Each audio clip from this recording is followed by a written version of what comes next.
cross borders now to West Africa, where our managing editor, Joe Ageo, brings us the story of chiefs in Ghana. This is a unique story of culture, one that involves chiefs and cultural tunes.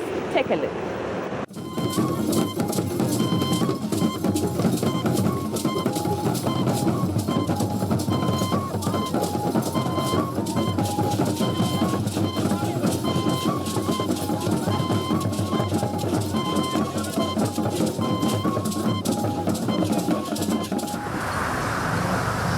In the middle of Accra City in Ghana, an international conference gets underway.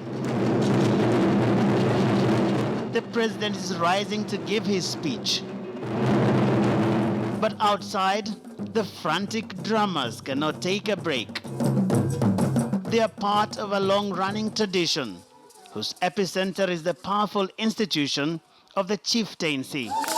And the heirs of the long line of royals are accorded all the places of honor, even at this presidential function, all resplendent in their traditional regalia.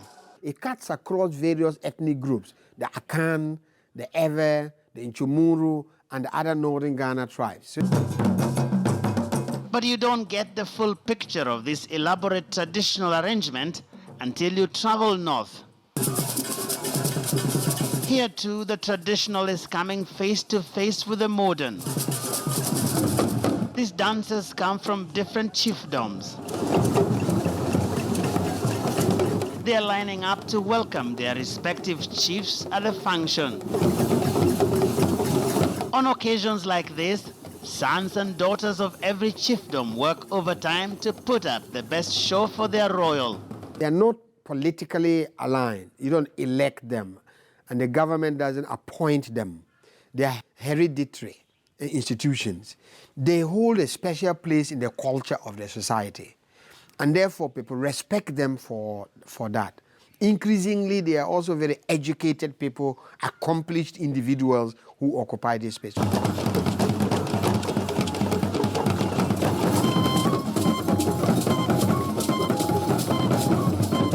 Traditional instrumentalists falling over themselves to satisfy the demands of tradition. And when they finally take their seats, they are not even allowed to feel hot, each one with his own human fan. With a high-powered team. And even when the vice president of the country is on his feet, the royals have no qualms making a dramatic entry. But one of the chiefs is particularly noticeable. His convoy is visibly larger, his reception grander. Notice how they squat as he prepares to come down from the big machine. This is Nabolagu Mohami Abdullahi Sheriga, the overlord of the Mamprogu Kingdom, one of the oldest such institutions in Ghana. The following day, we set out for Mamprogu traditional area to see the king and the kingdom at work. Outside the palace, the national flag flies high. An elder receives us to the palace. Welcome. And the drama goes to work, summoning the council of chiefs to the palace. Inside, our guide parts with an envelope. He says no one comes before the king empty-handed. In a single file, we enter the palace, the chiefs leading the way. The setting inside is a curious clash between the traditional and the modern. Tiny huts dot the compound. An antiquated fireplace here, some millet over there. But atop the king's lounge rests a dish. Even the royal has to be in touch with the outside world.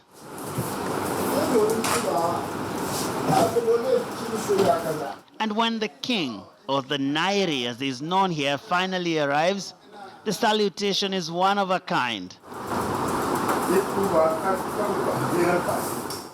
And everyone has to be treated to some kola nut, a tradition that runs across much of West Africa. But the Nairi says his office is more than just the custodian of the culture and heritage of the Mamprusi tribe of northern Ghana and Togo. So far as Mamprugu is concerned, this is the Supreme Court of Mamprugu.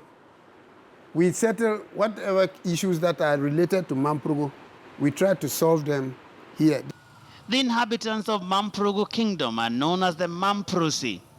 There are an estimated 450,000 of them living in Ghana and approximately 11,000 in Togo.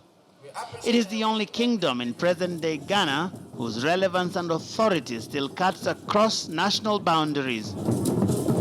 The Nairi has been in office since 2004, during which period his kingdom has survived many odds. The 80-year-old king is a great traditionalist, but his smartphone is never far away.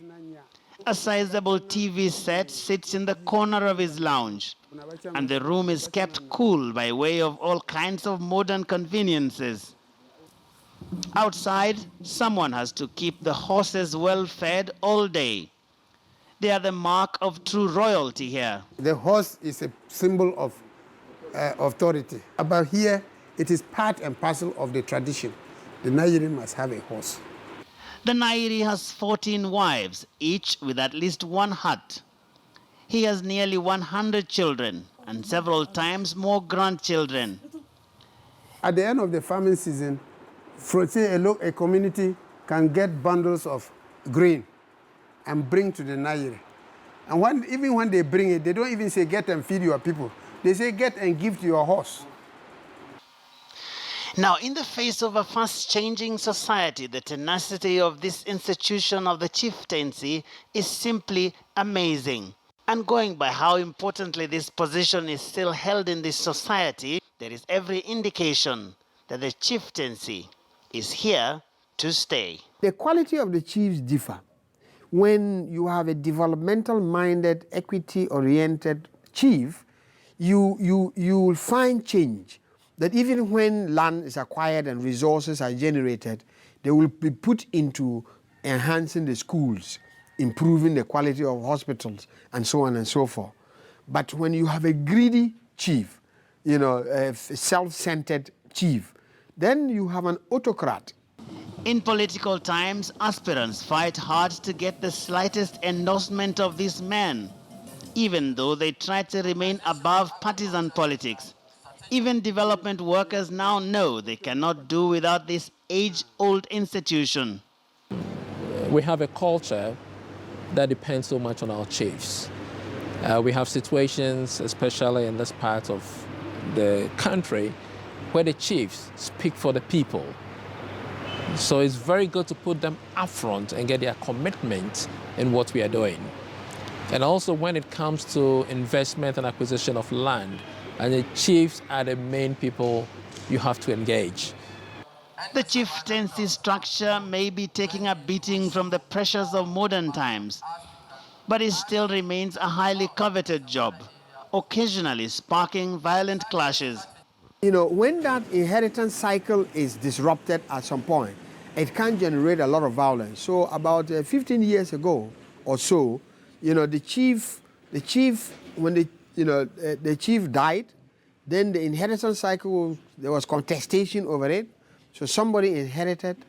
There was a major war in which the incumbent was assassinated. At the end of our visit, the send-off package on its 4 feet is on hand. No one leaves the palace empty-handed, they say, completing the picture of generosity in a kingdom where no one is supposed to go hungry. The Nairi hopes to live many more years, and when he finally joins his ancestors, one of his sons from this palace will take over to continue a long tradition of royals that is now fighting hard to find its place in a fast-changing Ghana. Jogeyo, KTN News, in northern Ghana.